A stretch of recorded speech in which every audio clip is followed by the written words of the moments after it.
नमस्कार साथियों, स्वागत है आप सभी का हमारे मनपसंद कार्यक्रम में जिसका नाम है सोया संवाद। सोया संवाद में अभी तक हमने बात की है किसानों से, लेकिन इस बार हम सीधे भारतीय सोयाबीन अनुसंधान संस्थान के साथ में आपके साथ में प्रस्तुत कर रहे हैं महाराष्ट्र के किसानों के साथ में चर्चा।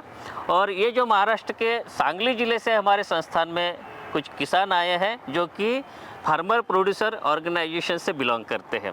तो मेरे साथ में इस समय पे है सांगली जिले के डिप्टी डायरेक्टर एग्रीकल्चर, और हम सीधे बात करते हैं इस डीडीए साहब, माने साहब, और वो उनसे जानना चाहेंगे कि इस प्रशिक्षण कार्यक्रम की शुरुआत कैसे हुई, आपको संस्थान के बारे में कैसे पता चला और आपने क्या इसके बारे में प्रयास किए। सर ये तो बात सही है। ये हमारी जो ISR जो संस्था है सोयाबीन की रिसर्च की, वो तो रिनाउंड संस्था है, ICAR से जुड़ी हुई है।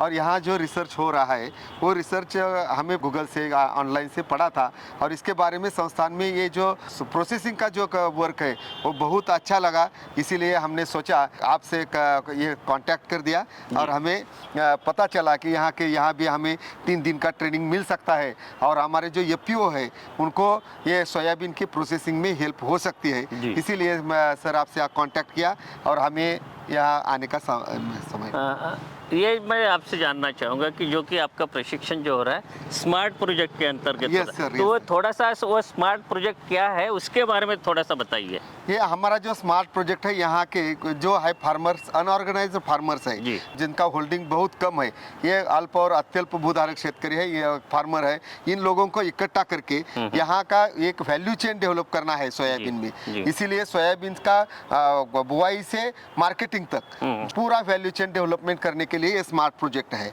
अच्छा, तो ये स्मार्ट प्रोजेक्ट के माध्यम से आपने जो सोयाबीन के ऊपर कुछ हो रहा है क्या वहाँ पे सांगली जिले में? हाँ, हमारे जो फार्मर प्रोड्यूसर कंपनी, हमारी जो 9th फार्मर प्रोड्यूसर कंपनी है वो सोयाबीन में अभी काम कर रही है। उनके कम से कम 250 फार्मर से ज़्यादा एक FPO को 1200 फार्मर तक जुड़े हुए हैं। ये फार्मर लोग क्या करते हैं, अभी उनका बिजनेस स्टार्ट हुआ है।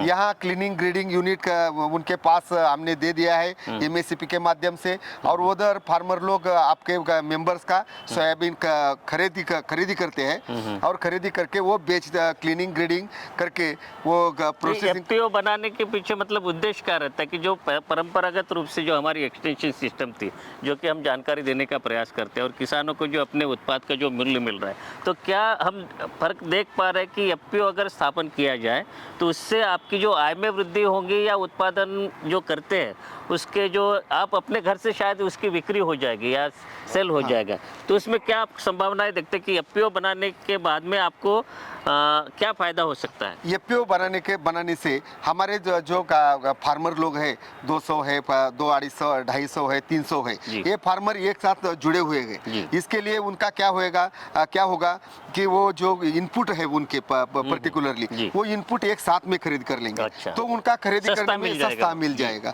दूसरी बार यह है सर, यहाँ के हमारे फार्मर जो होल्डिंग है वो बहुत कम है। इसके लिए जो मैकेनाइजेशन है, इसमें मैकेनाइजेशन फार्मर लोग वो इंडिविजुअली नहीं कर पा रहे, जॉइंटली कर रहे हैं। हाँ, तो हमारी फार्मर प्रोड्यूसर कंपनी उनको जो फार्मिंग इम्प्लीमेंट है, मशीनरीज है, वो उनको दे सकती है। ये दूसरा फार्म।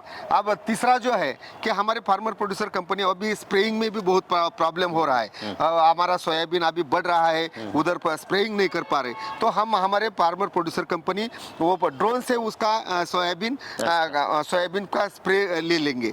और तीसरी बात रहेगी, वो जो हार्वेस्टिंग का प्रॉब्लम है वो भी इम्प्लीमेंट से हमारे कर देंगे। और तीसरा लास्ट वाला जो है वो फार्मर लोगों से खरीदी कर लेंगे, और खरीदी कर लेंगे तो उधर वो क्वालिटी नहीं रहती जो प्रोसेसर चाहते हैं। इसके लिए हमारे पास क्लीनिंग ग्रेडिंग यूनिट होगा। क्लीनिंग यूनिट उस यूनिट से हम क्लीनिंग करेंगे, ग्रेडिंग करेंगे और वो प्रोसेसर को दे देंगे, तो हमें ज़्यादा मुनाफा मिलेगा। और तीसरी बात लास्ट का जो है, हम आपके साथ जुड़े हुए हैं, हमें मालूम हो गया कि सोयाबीन के कितने सारे पदार्थ हम कर सकते हैं। ये कोई FPO को हमारे उसका भी ज़्यादा फायदा होने वाला है। हमारे फार्मर लोग डायरेक्ट प्रोसेसिंग में जाएंगे, और सांगली का टोफू बनाने का हमारा इरादा है। और दूसरे साथ ही साथ वो टोफू से हम मार्केट करवा के जो फोरम रहते हैं उधर इंट्रोड्यूस करना चाहते हैं सर। जी, जी। दूध का जो है वो कॉस्टली पड़ता है, इसका हमें आस्था पड़ेगा और ज़्यादातर ज़्यादा वो प्रोटीनस रहेगा। जी। ट्रेनिंग के दौरान हमने जो पहला जो प्रैक्टिकल कर दिया वो सोयाबीन का मिल्क पहले कैसे निकालना, ये पहली हमारी ट्रेनिंग हो गई। उसके बाद वो सोयाबीन के दूध से वो हम टोफू कैसा बने सके, ये दूसरा हमने ट्रेनिंग ले लिया।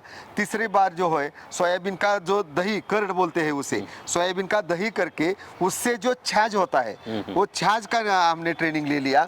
और दूसरे का जो है वो नमकीन जो है उसमें हमने सोयाबीन का दाल जो हम बोलते हैं वो दाल का कैसा करना वो देख लिया तब। और सोयाबीन की सेव जो बोलते हैं सोया सेव और सोया स्टिक्स भी हमने ये कर लिया।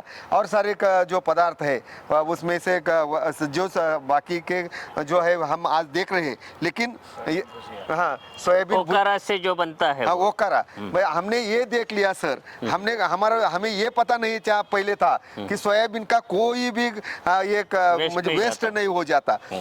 सोयाबीन का दूध निकाले तो उसका ओकारा आता है, दूध से हम टोफू बनाते हैं, छाछ बनाते हैं। और दूसरे वो जो ओकारा है ओकारे से भी कई सारे पदार्थ बनाते हैं। पकोड़े खाए, सेव खाया और वो गुलाब जामुन भी बनता है। और दूसरा जो है वो सोयाबीन का भुजिया, इतने बहुत सारे पदार्थ हमने देख लिए सर। हम तो बहुत खुश हो गए कि हमें ये सोयाबीन हमारा ये कुछ भी वेस्ट नहीं होता। और इसका वैल्यू एडिशन जो है हमारे जो स्मार्ट प्रोजेक्ट का मेन ऑब्जेक्ट है वो इसमें हमें सफल करने में ये ट्रेनिंग हमें जरूर मदद करेगा। उससे एक फायदा ये भी होगा कि जो परंपरागत रूप से जो अपने घर में पदार्थ बनाते हैं, हाँ। जिसके कि आपने चर्चा की, उसमें प्रोटीन और न्यूट्रिशन कम रहता है क्योंकि हाँ। इसमें सोयाबीन मिला दिया जाता है, सोयाबीन से बने हुए होते हैं। तो एक्चुअल रूप से मूल्य संवर्धन इसमें होता है, वैल्यू एडिशन होता है। मतलब प्रोटीन या न्यूट्रिशन की मात्रा भी बढ़ जाती है। तो मुझे लगता है कि आपको ये जो कार्यक्रम में जो भी जानकारी मिली शायद उपयोगी होगी। जरूर, निश्चित सर। प्रोसेसिंग पर जो काम किया है वो 3 दिन तक हमने वहाँ पर सोया दूध बनाने के लिए सीखा, सोया पनीर बनाने के लिए सीखा और नई जो तकनीकें हैं वो देखने का अवसर इस संशोधन केंद्र ने हमें मिला दिया।